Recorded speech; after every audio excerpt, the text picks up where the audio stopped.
നിങ്ങളുടെ favourite shows ഇനി ഒരിക്കലും മിസ്സാവില്ല. ഇപ്പോൾ C5 കാണും നിങ്ങളുടെ ഫേവറേറ്റ് ഷോ തികച്ചും സൗജന്യമായി. കുട്ടിയൊന്ന് കാണാൻ വേണ്ടി വന്നതാ.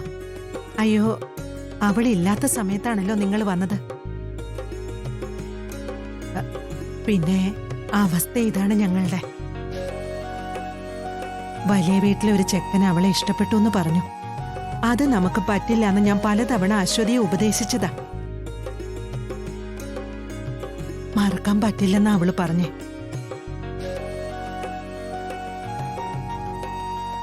എന്തായാലും ഞാൻ ചായ എടുക്കാം.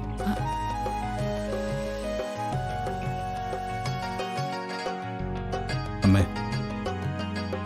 അഭിരാമി നല്ല കുട്ടിയാ. കാശിന് കുറവേ ഉള്ളൂ. നോക്കാം.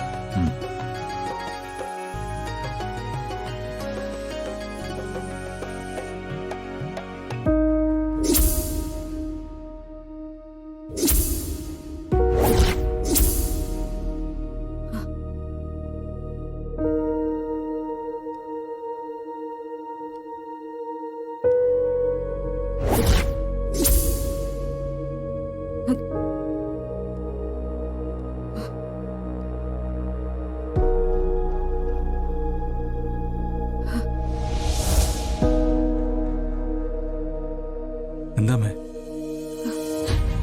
ചായ. ഇതാരാ? എന്റെ ഭർത്താവാ.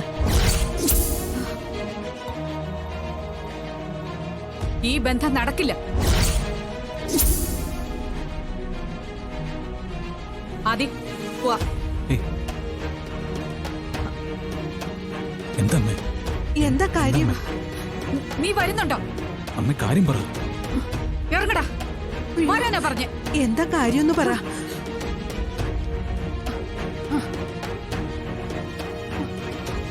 അമ്മേ അമ്മേ അമ്മ നിന്നേ. എന്താ കാര്യം എന്ന് പറ. വണ്ടി എടുക്കടാ.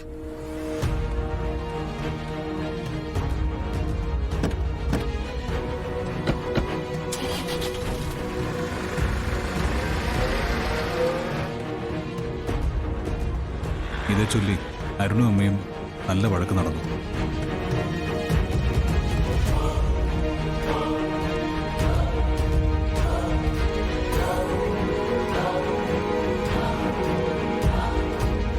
അരുണേ, ഇത് എന്ത് കണ്ടിട്ടാടാ? ആ അഭിരാമിയൊക്കെ വളരെ പുവറായ ചുറ്റുപാടിൽ നിന്ന് വരുന്നതാ. പിന്നെ റിലേറ്റീവ്സ് ആണെങ്കിൽ അങ്ങനെ. എന്തിന്? ശരിക്കും നല്ലൊരു വീടെങ്കിലും ഉണ്ടോ? ഒരുമാതിരി വല്ലാത്തൊരു സിറ്റുവേഷൻ. അരുണേ, നീ ഒരു നിമിഷമെങ്കിലും നിന്നെ കുറിച്ച് ഓർത്തിട്ടുണ്ടോ? നിന്റെ കുടുംബം, സ്റ്റാറ്റസ്, അതൊക്കെ പോട്ടെ, നിന്റെ കരിയർ. ഈ അഭിരാമിയെ നീ വിവാഹം കഴിച്ചാലേ നിന്റെ ഭാവി എന്താവൂടാ? ഇംഗ്ലണ്ടിലെ പഠനം, അതൊക്കെ നീ ചിന്തിച്ചിട്ടുണ്ടോ? എനിക്ക് അഭിരാമി ഇഷ്ടമാണ്. അവക്ക് എന്നെ, അത് മതി. അരുണേ, എന്തൊക്കെ പറഞ്ഞാലും ഇത് നടക്കില്ല. ഈ ബന്ധം ഞാൻ സമ്മതിക്കില്ല. അതെന്താ, അവര് പാവങ്ങളായതുകൊണ്ടാണോ? ഞാൻ വിവാഹം കഴിക്കുമ്പോ അഭിരാമിയുടെ സ്റ്റാറ്റസ് മാറുമല്ലോ. പിന്നെന്താ പ്രോബ്ലം? ആവശ്യമില്ലാത്തൊന്നും പറഞ്ഞ് നീ വെറുതെ തർക്കിക്കാൻ നിൽക്കണ്ട. ഇത് അമ്മയും ആദ്യേട്ടനും കൂടിയുള്ള വേറെന്തോ പ്ലാനിങ്ങാ. എടാ അരുണ, ഞാൻ ആദി, നീ മിണ്ടാതിരിക്കെ. ഞാനാ പറയുന്നേ, ഈ വിവാഹം നടക്കില്ല. ആരെതിർത്താലും ഈ വിവാഹം നടക്കൂ. അമ്മയുടെ അതേ വാശി മകനായ എനിക്കുണ്ട്. എന്നാ നമുക്ക് കാണാം. ആ, കാണാം. അരുണേ, നീ വെറുതെ അമ്മയോട് തർക്കിക്കാൻ നിൽക്കണ്ട. അമ്മ അങ്ങനെ പറയുന്നുണ്ടെങ്കിൽ തക്ക കാരണം ഉണ്ടാവും. എന്താണ് ആ തക്ക കാരണം? അത് പറയേ.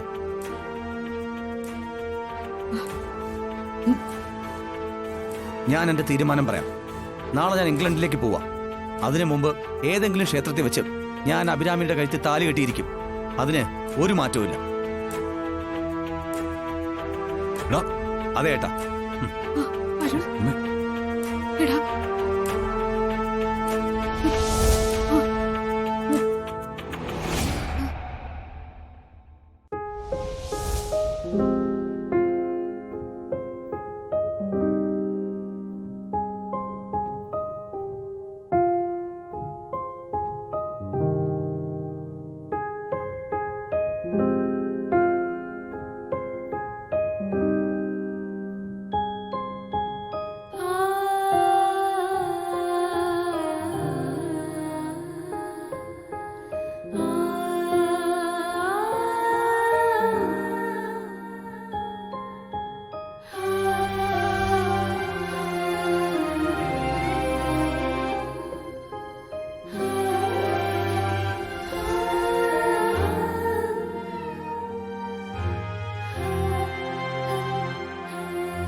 അഭിരാമിയുടെ കഴുത്തിൽ അരുൺ മിന്നിയെട്ടിയ വിവരം അറിഞ്ഞ് അമ്മ ശരിക്കും പൊട്ടിത്തെറിച്ചു.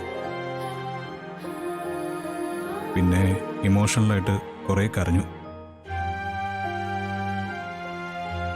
അഭിരാമിയുടെ വീട്ടിൽ ആ ഫോട്ടോ കണ്ടത് മുതലാണല്ലോ അമ്മ ഈ വിവാഹം എതിർക്കാൻ തുടങ്ങിയത്. ആ ഫോട്ടോ അതാരാണ്, എന്താണ്, കൂടുതൽ ഡീറ്റെയിൽസ് അന്വേഷിക്കാൻ ഞാൻ തീരുമാനിച്ചു.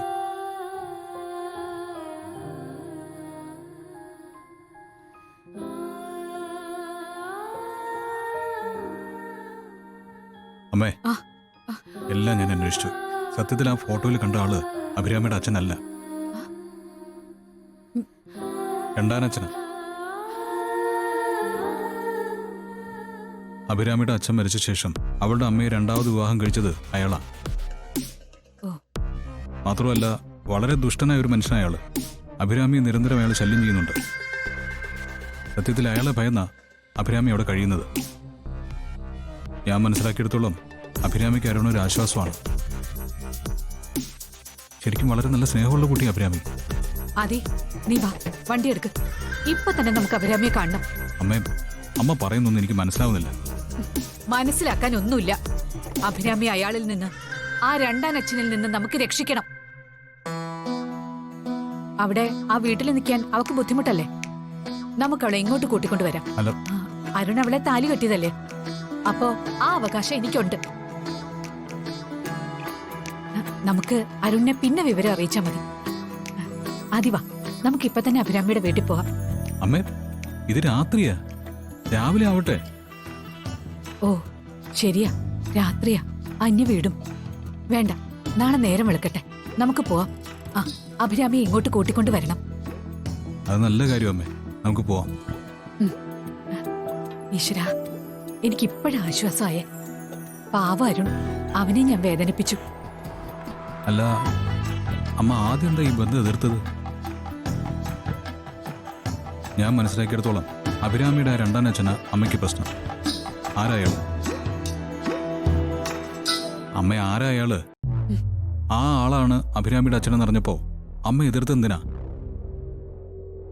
അമ്മേ പറ, ആരായാള്? എന്താ കാര്യം? അമ്മേ,